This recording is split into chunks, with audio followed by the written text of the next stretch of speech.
Hey, what's up, guys? Flex and Joe, back in the car, and I want to talk to you guys about something real crazy that's going on that shouldn't be going on. All right, GoFundMe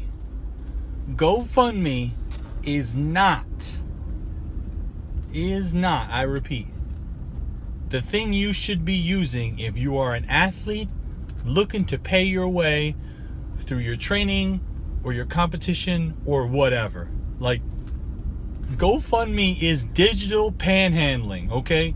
You might as well be just in the real world. You'd be standing on the corner with a cardboard sign that says, I want to go compete at this bodybuilding or powerlifting event, right? But you're not going to do that. You wouldn't do that in the real world, would you? Hell no. So I don't know why some of you fools out there think that it's okay for you to use GoFundMe to fund your way to your competition or through your training expenses or whatever. Like, honestly, it's downright disrespectful to the people who use GoFundMe for its intended and appropriate use. Like, come on now. I have someone I know in my life who has a GoFundMe campaign up right now to pay for medical bills and things that are going on with his unborn child. Like, that's legit. That's some real world stuff, okay? I can understand GoFundMe for that. I cannot understand how you want to go compete at the NPC Nationals bodybuilding event and you need to raise X number of dollars to be able to go, and so you're going to put a GoFundMe and you're going to take people's money.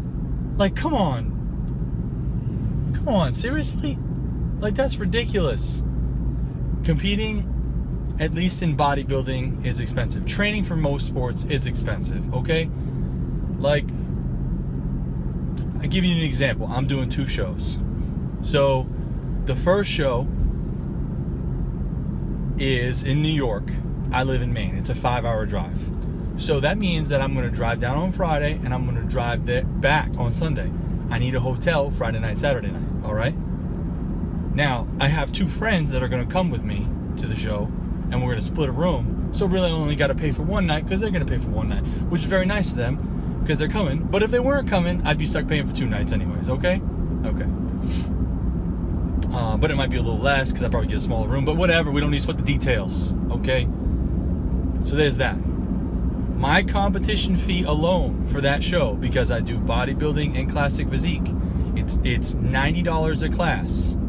So $90 for bodybuilding open, $90 for bodybuilding novice, $90 for classic physique novice, $90 for classic physique open. Because if you're going to do the show and you've never won a show, you might as well do novice and open, because you get more stage time. It's good practice.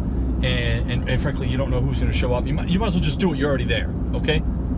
So that's $360 right out of the gate, all right?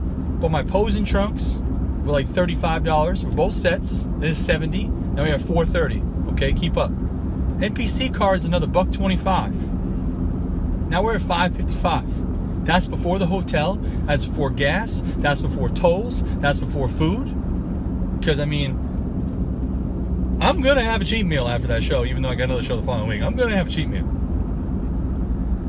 And like, so I'm going to go out and get something. Get a good burger or something like that. Maybe some fries.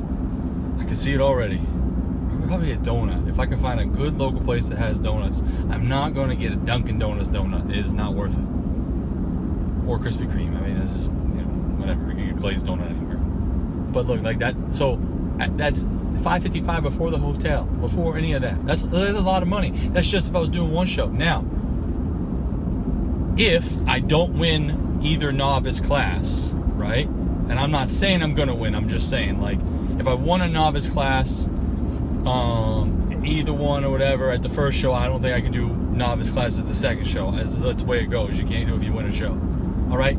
That means that, like, if I don't win, though, that means I'm going to, again, do 4 classes at the Boston show the following week, except it's $100 class. So now we're at $400. So we're talking about the competition alone, that's $955. Now, I also have to get my wife a ticket because she's obviously going to come to the show. So it's one ticket for prejudging, another ticket for finals for both shows. And I think it comes out to be like $70 each show. So let's just round up and we'll call it $1,100 that I'm into this for. Oh, and now when I go down to Boston, that's another night's hotel. Yeah, it might be easy for me to go out there and just put a GoFundMe out there and pump it up and see who gives me money or whatever because they want to see me train or do well, this and that. But, like, I can't do that. I can't rightfully do that, number one. And number two, it's called being an adult, all right? You budget, you plan ahead, all right? And you make sacrifices in order to be able to pay for those things. So, come on, you know?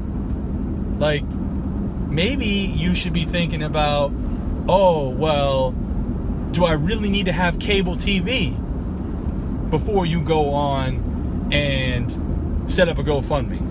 Because cable ain't cheap. Most people spend about $100 a month on their cable bill. Like, that's crazy. I don't have cable. I have internet, and that's it. We stream stuff. We want to watch something. That's it.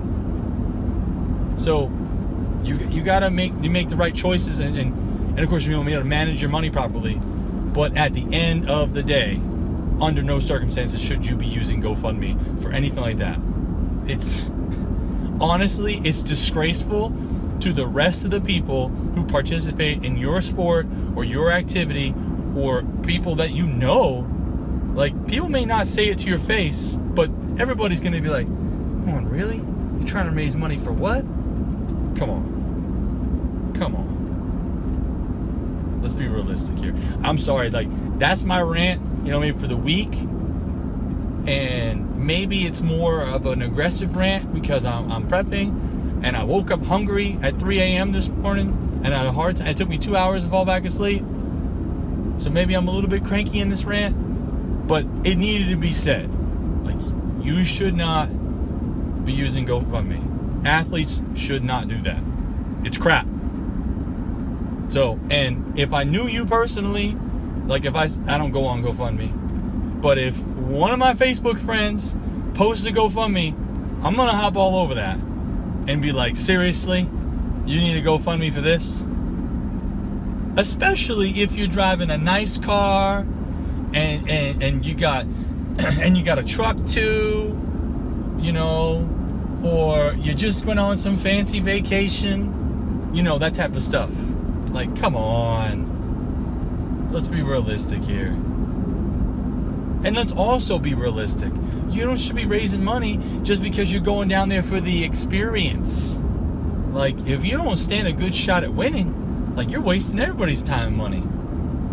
That's all I'm saying. And please don't misconstrue. I'm not setting up a GoFundMe, and I am not saying, it's getting dark here. I am not saying that I think I'm going to win anything. But I am saying, I'm not setting up a GoFundMe. Go get a second job, do something else. So that's it. That's the end of this rant.